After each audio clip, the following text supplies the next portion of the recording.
ನಮಸ್ಕಾರ ಸ್ನೇಹಿತರೆ, ಗೃಹಲಕ್ಷ್ಮಿ ಯೋಜನೆಯ ಅಪ್ಡೇಟ್ಗೆ ನಿಮಗೆ ಸ್ವಾಗತ ಸುಸ್ವಾಗತ. ಸ್ನೇಹಿತರೆ, ಗೃಹಲಕ್ಷ್ಮಿ ಯೋಜನೆಯ ಪೆಂಡಿಂಗ್ ಹಣ, ಗೃಹಲಕ್ಷ್ಮಿ ಯೋಜನೆಯ 16ನೇ ಕಂತಿನ ಹಣ ಯಾವಾಗ ಬರುತ್ತೆ ಅಂತ ಸಾಕಷ್ಟು ಜನ ಕಾಮೆಂಟ್ಸಲ್ಲಿ ಕೇಳ್ತಾನೆ ಇರ್ತಾರೆ. ಯಾಕಂದರೆ ಶುಕ್ರವಾರ ಕೆಲವೊಂದು ಜಿಲ್ಲೆಯಲ್ಲಿ ಹಣ ಬಂದು ಗೃಹಲಕ್ಷ್ಮಿ 16ನೇ ಕಂತಿನ ಹಣ ಬಂದು ಜಮಾ ಆಗಿದೆ. ಈಗ ನಿಮಗೆ ಯಾವಾಗ ಹಣ ಬರುತ್ತೆ ಅನ್ನುವಂಥದ್ದು ನಿಮ್ಮಲ್ಲಿ ಒಂದು ಗೊಂದಲ ಆದರೆ ಇದೆ. ಮತ್ತು ಯಾವ ಜಿಲ್ಲೆಗಳಿಗೆ ಆಲ್ರೆಡಿ ಹಣ ಬಂದಿದೆ ಅನ್ನುವಂಥದ್ದನ್ನು ಕೂಡ ಈ ವಿಡಿಯೋದಲ್ಲಿ ತಿಳಿಸ್ಕೊಡ್ತೀನಿ. ಎಲ್ಲರೂ ವಿಡಿಯೋ ಕೊನೆವರೆಗೂ ನೋಡಿ. ಅದಕ್ಕೆ ಮುಂಚೆ ನೀವು ಯಾರಾದರೂ ಇನ್ನೂ ಚಾನಲನ್ನು ಸಬ್ಸ್ಕ್ರೈಬ್ ಮಾಡ್ಕೊಂಡಿಲ್ಲ ಅಂದರೆ ಈಗಲೇ ಚಾನಲನ್ನು ಪಟ್ಟಂತ ಸಬ್ಸ್ಕ್ರೈಬ್ ಮಾಡ್ಕೊಳ್ಳಿ. ಮತ್ತು ವಿಡಿಯೋಗೊಂದು ಲೈಕ್ ಆದರೆ ಕೊಡಿ. ನೀವು ಕೂಡ ಸಬ್ಸ್ಕ್ರೈಬು ಲೈಕಿಂದ ನಿಮ್ಗೆ ಇದೇ ರೀತಿ ಕಂಟಿನ್ಯೂಸ್ ಅಪ್ಡೇಟ್ಸ್ ಆದರೆ ಸಿಗ್ತಿರುತ್ತೆ. ಈಗಾಗಲೇ ಯಾರು ಸಬ್ಸ್ಕ್ರೈಬು ಲೈಕ್ ಮಾಡಿ ವಿಡಿಯೋ ನೋಡ್ತಿದ್ದೀರೋ ಎಲ್ಲರಿಗೂ ನನ್ನ ಒಂದು ಹೃದಯಪೂರ್ವಕ ಧನ್ಯವಾದಗಳು. ನೋಡಿ ಸ್ನೇಹಿತರೆ, ನಾನೀಗ ಡೈರೆಕ್ಟಾಗಿ ಟಾಪಿಕ್ಗೆ ಬರ್ತೀನಿ. ಗೃಹಲಕ್ಷ್ಮಿ ಯೋಜನೆಯ 16ನೇ ಕಂತಿನ ಹಣ 2,000.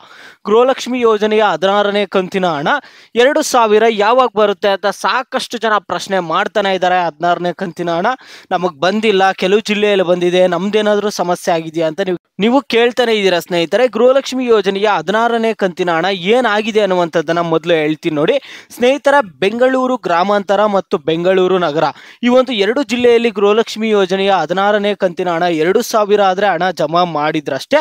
ಈ ಒಂದು ಎರಡು ಜಿಲ್ಲೆಯಲ್ಲಿ ಬೆಂಗಳೂರು ರೂರಲ್ ಮತ್ತು ಬೆಂಗಳೂರು ಅರ್ಬನ್ನಲ್ಲಿ ಮಾತ್ರ ಹಣ ಆದರೆ ಜಮಾ ಮಾಡಿದ್ರು. ಇನ್ನು ಬೇರೆ ಜಿಲ್ಲೆಯ ಫಲಾನುಭವಿಗಳಿಗೆ ಹಣ ಆದರೆ ಶುಕ್ರವಾರ ಜಮಾ ಮಾಡಿರಲಿಲ್ಲ. ಇದಕ್ಕೆ ಸಚಿವೆಯಾದ ಲಕ್ಷ್ಮೀ ಹೆಬ್ಬಾಳ್ಕರ್ ಅವರು ಕ್ಷಮೆ ಕೂಡ ಕೇಳಿದ್ರು. ನಿಮ್ಗೆ ಹಣ ಜಮಾ ಮಾಡಿಲ್ಲಲ್ಲ, ಅದಕ್ಕೆ ಕೆಲವೊಂದು ಟೆಕ್ನಿಕಲ್ ಇಶ್ಯೂ ಇಂದ ನಿಮಗೆ ಹಣ ಜಮಾ ಮಾಡೋಕ್ಕಾಗಿಲ್ಲ ಅಂತ ಕೂಡ ಇಲ್ಲಿ ಸಚಿವೆಯಾದ ಲಕ್ಷ್ಮೀ ಹೆಬ್ಬಾಳ್ಕರ್ ಅವರು ನಿಮ್ಮ ಬಳಿ ಕ್ಷಮೆ ಕೂಡ ಕೇಳಿದ್ರು. ನಿಮಗೆ ಸೋಮವಾರ ಹಣ ಜಮಾ ಮಾಡ್ತೀವಿ, 16ನೇ ಕಂತಿನ ಹಣ 2,000 ಸೋಮವಾರ ಜಮಾ ಮಾಡ್ತೀವಿ. ಮತ್ತು 17ನೇ ಕಂತಿನ ಹಣ ಬಂದ್ಬಿಟ್ಟು ಈ ತಿಂಗಳಿನ ಮುಕ್ತಾಯದೊಳಗಡೆ ಹಣ ಜಮಾ ಮಾಡ್ತೀವಿ ಅಂತ ಸಚಿವೆಯಾದ ಲಕ್ಷ್ಮೀ ಹೆಬ್ಬಾಳ್ಕರ್ ಅವರಾದರೆ ಹೇಳಿದರು ಸ್ನೇಹಿತರೆ. ಇವತ್ತು ಬೆಳಗ್ಗೆ 10 ಗಂಟೆ ಮೇಲೆ ನಿಮಗೆ ಹಣ ಆದರೆ ಬರೋದಕ್ಕೆ ಸ್ಟಾರ್ಟ್ ಆಗುತ್ತೆ. ನಿಮ್ಮ ಖಾತೆಗಳನ್ನು ಚೆಕ್ ಮಾಡ್ಕೊಳ್ಳಿ, 16ನೇ ಕಂತಿನ ಹಣ 2,000 ಬಂದಿದೆಯಾ ಬಂದಿಲ್ವಾ ಅಂತ.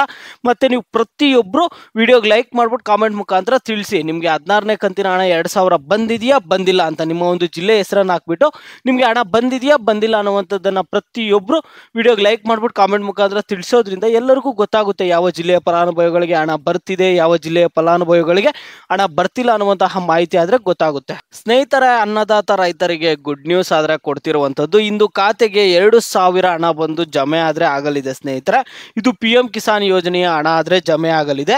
ಪ್ರಧಾನಮಂತ್ರಿ ನರೇಂದ್ರ ಮೋದಿ ಫೆಬ್ರವರಿ 24 ಇಂದು ಬಿಹಾರದ ಭಾಗಲ್ಪುರಕ್ಕೆ ಭೇಟಿ ನೀಡಲಿದ್ದಾರೆ. ತಮ್ಮ ಭೇಟಿಯ ಸಮಯದಲ್ಲಿ ಅವರು ಪ್ರಧಾನಮಂತ್ರಿ ಇಲ್ಲಿ ಕಿಸಾನ್ ಸಮ್ಮಾನ್ ನಿಧಿ PM ಕಿಸಾನ್ ಯೋಜನೆಯ 19ನೇ ಕಂತನ್ನು ಬಿಡುಗಡೆ ಮಾಡಲಿದ್ದು ಸಾರ್ವಜನಿಕ ಸಭೆಯನ್ನು ಉದ್ದೇಶಿಸಿ ಇಲ್ಲಿ ಮಾತನಾಡಲಿದ್ದಾರೆ.